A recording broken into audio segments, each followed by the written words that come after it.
Bonjour chers auditeurs de l'ODJ Média, notre chroniqueur de l'ODJ, Ahmed Nagy, partage son avis et sa réflexion, dans un article qu'il a intitulé « Front social en effervescence », qu'on écoutera ensemble dans ce podcast. Notre journaliste débute son article de la manière suivante. Les Marocains se sont habitués aux manifestations des enseignants, dans plusieurs villes du pays, même s'ils n'ont pas du tout avalé que les élèves des écoles publiques aient été privés pendant 2 mois d'instruction. Nombreux sont ceux qui se posent, désormais, de sérieuses questions sur l'avenir de leurs enfants. Selon les résultats de l'enquête du Programme international pour le suivi des acquis des élèves, PISA, publiée le 5 décembre par l'Organisation de coopération et de développement économique, OCDE, le niveau des compétences des élèves marocains a nettement baissé, depuis la dernière évaluation, en 2018. Notre chroniqueur apporte une nouvelle dimension en disant « Les Marocains découvrent, par ailleurs, à quel point ces expressions de colère revendicative sont contagieuses et touchent essentiellement les secteurs sociaux. Les infirmiers et techniciens de santé se préparent à hausser également le ton, dénonçant des promesses non tenues du gouvernement concernant leurs émoluments. Les étudiants en médecine, pour leur part, ont déclaré la grève, les 7 et 8 décembre.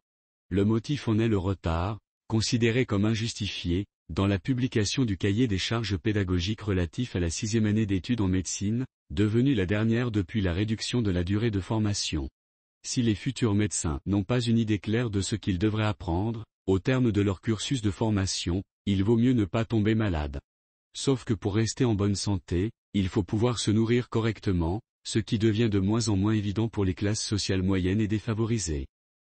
Malgré l'intervention de l'État, les prix de la viande rouge demeurent élevés, allant de 90 dirhams par kilo bovin à 110 DH par kilo ovin. La viande de volaille a également enregistré une hausse significative, pouvant atteindre les 20 dirhams par kilo.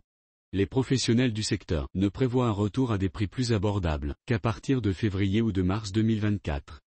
Comme un bon tagine nécessite également des légumes, les prix de ces derniers, pour ne pas être en reste, ne cessent aussi d'augmenter. La commission des secteurs productifs au sein de la Chambre des représentants a organisé une mission exploratoire dédiée à la distribution et la commercialisation des produits agricoles, pour tenter de comprendre les causes de leur cherté. L'auteur termine son article en ces termes. Cette dernière a désigné la multitude d'intermédiaires dans les circuits de distribution, qui ne profitent ni aux producteurs, ni aux consommateurs. Selon les statistiques, l'inflation a été jugulée, sur une année, à hauteur de 4,3%, chiffre d'octobre 2023. Mais pour le panier de la ménagère, ces résultats ne signifient pas grand-chose. Le Conseil de la concurrence a bien infligé, le 23 novembre, une amende de 1,8 milliard de dirhams à 9 sociétés pétrolières, mais, tenant compte des quelques 60 milliards de dirhams que lesdites entreprises auraient indûment encaissés, depuis 2016, cette décision a plutôt suscité de sévères critiques. Les banques marocaines cotées en bourse, par contre, vont bien. Leurs bénéfices sont en hausse de 31,5% par rapport à l'année d'avant. Au moins ne verra-t-on pas les banquiers manifester dans la rue. L'espace est déjà occupé par les enseignants. Rédigé par Ahmed Nagy.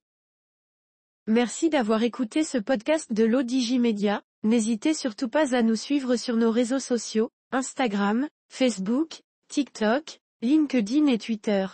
Alors, on se dit au prochain podcast de nos chroniqueurs de l'ODJ, et à très bientôt.